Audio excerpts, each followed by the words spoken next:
నమస్తే, welcome to our channel. నేను సౌజన్య. ఎన్నికల్లో ప్రీ క్లైమాక్స్ అంటే నామినేషన్స్ పర్వం. ప్రజెంట్ నామినేషన్స్ పర్వం ఒక కొలిక్ కూడా వచ్చేసింది. ఈ విషయంలో టీడీపీ ముందంజలో ఉంది, వైసీపీ వెనకంచులో ఉంది. సో టీడీపీ నామినేషన్స్ అన్నీ కూడా ర్యాలీలు తీస్తూ ఇలాగా కోలాహలంగా జనసందోహంతో వెళ్తున్నట్లయితే వైసీపీ చాలా సైలెంట్గా వెళ్తుంది అనేటువంటి ప్రచారం చర్చ కూడా జరుగుతోంది. మరి అంశానికి సంబంధించి మనతో మాట్లాడడానికి మరి విశ్లేషణని మనతో పంచుకోవడానికి ఈరోజు మనతో పాటు ఉన్నారు senior political analyst KVV Prasad గారు ఉన్నారు. వారితో మాట్లాడదాం. నమస్తే ప్రసాద్. నమస్తే అమ్మా. సో ఎన్నికలు అంటే ఖచ్చితంగా వచ్చేది next step nominations. So nominations కూడా కొలికి వచ్చేసాయి. మరి ఈ విషయంలో ఆంధ్రప్రదేశ్లో టీడీపీ అయితే ముందంజలో ఉంది, చాలా కోలాహలంగా వెళ్తుంది. బట్ వైసీపీ మాత్రం చాలా సైలెంట్గా ఎందుకు వెళ్తుంది అని ఒక చర్చ జరుగుతోంది. అండ్ నామినేషన్స్లో పర్వంలో అయితే వైసీపీ ఫెయిల్ అయిందని కూడా అని అంటున్నారు. మీరేమంటారు? అది 100% నిజమమ్మా. ఎందుకంటే ఇప్పుడు ఏదైతే ఇప్పుడు ఈ కూటమి జత కట్టిన తర్వాత వీళ్ళందరి మధ్య ఒక అండర్స్టాండింగ్ రావడంతో ఇప్పుడు మీరు మంగళగిరి తీసుకుంటే లోకేష్ బాబు నామినేషన్ తీసుకుంటే కూడా సో విపరీతంగా జనం వచ్చారు. అంటే సాధారణంగా ఏంటంటే ఇప్పుడు ఉన్న రాజకీయాల్లో మొబిలైజేషన్ అన్నది ఇంపార్టెంట్. సో ఏదో వాళ్ళకి ఏదో డబ్బు వేసుకుమో ఏదో బిర్యానీ ప్యాకెట్ అని చెప్పి పిలుస్తారు. అది కాకుండా ఇప్పుడు స్వచ్ఛందంగా రావడం మొదలెట్టారు. ఇది ఒకటి. మనం దెందులూరు తీసుకుంటే మన చింతనేని ప్రభాకర్ గారిది కానీ ఈ విధంగా చాలామంది ఆ నెల్లిమర్ల మాధవి గారి యొక్క నామినేషన్స్ కానీ ఈ విధంగా మన టీడీపీ కూటమి అభ్యర్థి ఎలమంచి సత్యనారాయణ చౌదరి, సుజనా చౌదరి గారు విజయవాడలో జరిగింది కానీ, సో పెంబసాని చంద్రశేఖర్ గారిది కానీ, సో ఈ విధంగా చాలామంది ప్రముఖులు ఇటు 13 జిల్లాల్లో కూడా మెజారిటీ ఆఫ్ ద క్యాండిడేట్స్కి విపరీతమైన జనం రావడం జరిగింది. సో దీంట్లో ఏంటంటే మెజారిటీ పీపుల్ స్వచ్ఛందంగా రావడం జరిగింది. ఆల్మోస్ట్ ఇవన్నీ కూడా నామినేషన్ పరం అనే కన్నా విజయోత్సవ సభలుగా జరిగినాయి. సో రెండవది ఏంటంటే ఇప్పుడు మీరు చూస్తే ఏదైతే సిద్ధం సభలు చేస్తున్నారో జగన్మోహన్ రెడ్డి గారు దానికి అంతటికి కూడా 10 నుంచి 15 కోట్ల రూపాయల బడ్జెట్తో చేస్తున్నారు. సో ఇటు కర్ణాటక ఇటు అనంతపూర్ అనుకుంటే కర్ణాటక చుట్టుపక్కల గ్రామాల నుంచి జనాలను మొబిలైజ్ చేయడం, ఇటు చిత్తూరు, ఇటు తిరుపతి, ఇటు పలమనేరు ఇవన్నీ తీసుకుంటే ఇటు తమిళనాడు నుంచి, సో ఈ విధంగా ఈ మొబిలైజేషన్ చేసి దాన్ని వాళ్ళ యొక్క ఆ బల ప్రదర్శన చేస్తూ ఉన్నారు. ఈ నామినేషన్లో ఏదైతే ఉందో వైఎస్ఆర్పీకి జరిగిన నామినేషన్లో బాగా పేలవంగా జరిగినాయి. అంటే అసలు సరైన మంది బలం లేకుండా ఒక ఆర్భాటం లేకుండా జరగడంతో ఇదంతా కూడా మైండ్ గేమే కదా మీకు చూసినప్పటికీ జగన్మోహన్ రెడ్డి గారికి ఆటోమేటిక్గా ఆయన అట్ట అయినట్టున్నాడు. సో సజ్జల గారికి క్లాస్ పీకాడు. సో ఎందుకంటే ఇప్పుడు ప్రతీదీ కూడా ఈ రోజున వాళ్ళు చేసే ప్రతి మీటింగ్ కూడా డబ్బులతోటే ముడిపడి ఉంది. సో జనాలను మొబిలైజ్ చేయడం జరుగుతుంది. సో ఈ విషయంలో ఎందుకు ఫెయిల్ అయ్యారని చెప్పి గట్టిగా ఆయన సీరియస్ అయినట్టున్నారు. ఎందుకంటే ఇదంతా కూడా సైకలాజికల్ గేమే కదా. సో ఇంతమంది జనం వస్తున్నారంటే ఆటోమేటిక్గా నోటర్లుగా ఉన్న పబ్లిక్ మైండ్ సెట్ కూడా మారుతూ ఉంది. సో దానివలన సజ్జలకి వార్నింగ్ ఇచ్చి ఉంటారు వారు. సో అంటే అసలు వైసీపీ వాళ్ళు ఎందుకు అంటే ఎలాగైనా కానీ ఈసారి ఎన్నికలు గెలవాలనేటువంటి దృఢ నిశ్చయంతో ఉన్నారు అన్నప్పుడు నామినేషన్స్లో ఎందుకు అంత పేలవంగా వెళ్తున్నారు? మిగిలిన పార్టీలు ఏమో కూటమి కనుక మనం చూసుకున్నట్లయితే ఆ అభ్యర్థులందరూ ఏ విధంగా వెళ్తున్నారు, ఎంత జనసందోహం వస్తున్నారు ఏంటనే మనం చూస్తూనే ఉన్నాం. ఒక కోలాహలంతో అంటే ఒక జోష్లో వెళ్తున్నారు. కానీ వైసీపీ అభ్యర్థులు ఎందుకు ఆ జోష్ లేదు? ఏమైంది? ఈవెన్ పబ్లిక్ మైండ్ సెట్లో కూడా ఆల్రెడీ చేంజ్ వచ్చిందమ్మా.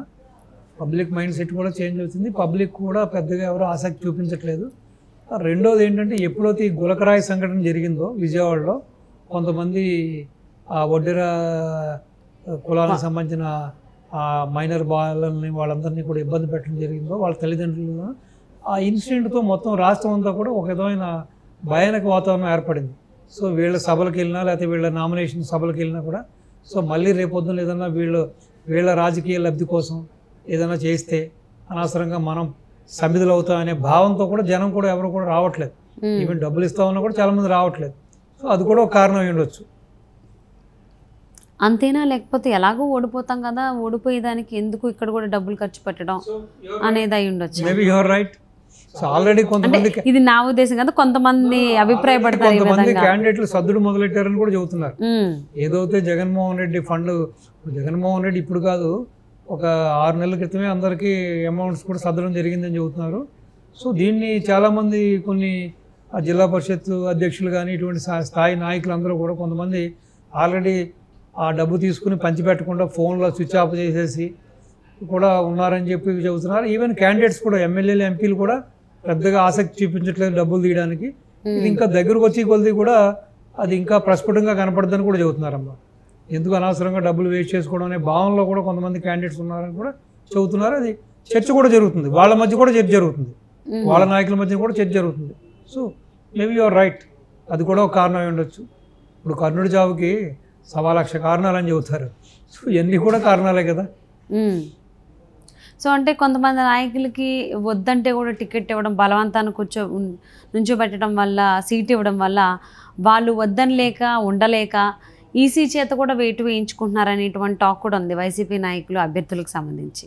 సో అది ఎంతవరకు వాస్తవం, దానిపైన మీ అభిప్రాయం ఏంటి? దాంట్లో కూడా నిజం ఉండొచ్చు. ఎందుకంటే ఇది కూడా చాలామంది బాటంగానే మాట్లాడుకుంటున్నారు. సో కావాలనే అఫిడవిట్లో తప్పుడు సమాచారాన్ని ఇవ్వడం, సో డిస్క్వాలిఫై అవ్వడం కూడా కొంతమంది ట్రై చేస్తున్నారని చెప్పి. సో చాలామందికి బలవంతంగానే టికెట్లు ఇవ్వడం తెలిసింది. ఏదో ఇప్పుడు కక్కలేక మింగలేక అన్నట్టుగా ఉంది వాళ్ళ పరిస్థితి. ఇటు కరవమంటే కప్పకు పాము, వదలమంటే ఏదో పాముకు పాము అన్నట్టుగా. సో ఈ యొక్క వ్యక్తి సీఎంకి భయపడి కొంతమంది ఆ ప్రలోభాలకు లొంగి కొంతమంది. సో ఈవెన్ సీఎం గారు కూడా మీరు ఖర్చు పెట్టకపోతే నేను ఇస్తాను ఫండ్స్, నేను ఖర్చు పెడతాను అని కూడా కొంతమందికి భరోసా ఇవ్వడం. సరే ఆయన డబ్బులే కదా చూద్దాంలే, ఒక దైవాధీనం లాటరీ సర్వీస్ లాగా, నగ్గితే పదవి లేదంటే ఆయన డబ్బులే కదా మనగా అని కొంతమంది కూడా ఒప్పుకుంటున్నారని కూడా ఒక వాదన వినిపిస్తుందమ్మా. ఓకే, అది కూడా ఉంది. ఈవెన్ నాకు తెలిసిన ఒక ఎక్స్ మినిస్టరు, సో పోర్టుఫోలియో చెప్పదలుచుకోలేదు నేను, సో వాళ్ళు కూడా ఇలాగే విముఖత చూపిస్తే కంప్లీట్గా అది 20 అయినా 25 అయినా ఎంత అయినా 50 అయినా సరే నేను ఖర్చు పెడతానని చెప్పిన తర్వాత వాళ్ళు ఆ భరోసా తీసుకున్న తర్వాతే వాళ్ళు ఎలక్షన్ బరిలో నిలబడ్డారు వాళ్ళు. ఓకే, సో అంటే ఇదంతా ఓటమి భయంతోనే అనుకోవచ్చా?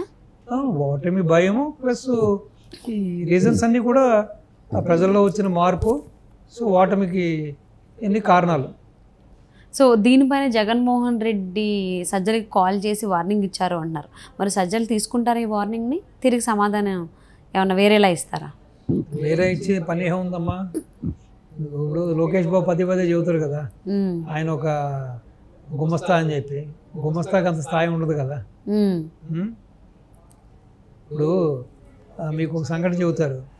సూర్య అని ఒక అతను ఉండేవాడు, మీకు తెలిసి ఉంటుంది, సూర్యనారాయణ రెడ్డి అతని పేరు. రాజశేఖర రెడ్డి దగ్గర ఒక ఆయన ఉండేవాడు, తెల్ల జుట్టు ఆయన. సో ఆయన ఏదో కాస్త రాజశేఖర రెడ్డి పరపతిని ఉపయోగించుకుని ఎమ్మెల్యేలు ఎంపీలు ఆ విధంగా. సో ఎందుకంటే రాజశేఖర రెడ్డిని కలవాలంటే ఏదో చెబుతారు కదా, పూజారి అనుమతి లేకుండా భగవంతుని చూడలేమని చెప్పి. ఆ విధంగా అతను కాస్త ఇల్లు వాకిలి కాస్త ఆస్తులు చేకూర్చుకున్నాడు. సో తర్వాత జగన్మోహన్ రెడ్డి హయాం వచ్చిన తర్వాత రాజశేఖర రెడ్డి మరణాంతరం ఆ వ్యక్తిని పిలిపించి జగన్మోహన్ రెడ్డి మొత్తం అతని ఆస్తులన్నింటినీ కూడా వెనక్కి తీసేసుకున్నాడు, అతన్ని కొట్టి హింసించి అన్నీ కూడా తీసేసుకున్నాడు అని చెబుతారు. రేపు పొద్దున్న సజ్జలకి ఈ పరిస్థితి వచ్చినా ఆశ్చర్యపడలేదు. కాబట్టి తిట్టినా కొట్టినా సజ్జల నోరు తెరవడు, ఎదురు సమాధానం చెప్పడు, అంత ధైర్యం కూడా సాహసం కూడా చేయడు. ఎందుకంటే ఇతను కూడా బాగానే సంపాదించుకున్నాడు అమ్మ. ఓకే, సో మరి ఎన్నికల్లో క్లైమాక్స్ అనేది నామినేషన్స్, అందులో అయితే టీడీపీ జోష్లో ఉంది. బట్ వైసీపీ వాళ్ళు ఎందుకో డల్గా ఉన్నారు అని అంటున్నారు. దానికి సంబంధించి మరి జగన్మోహన్ రెడ్డి సజ్జలకి వార్నింగ్ ఇచ్చారంటున్నారు. మరి చూద్దామండి నెక్స్ట్ ఎలా ఉండబోతుంది ఏంటి అని ప్రచారాల విషయంలో. Thank you so much Prasad గారు. థ్యాంక్ యూ, నమస్తే.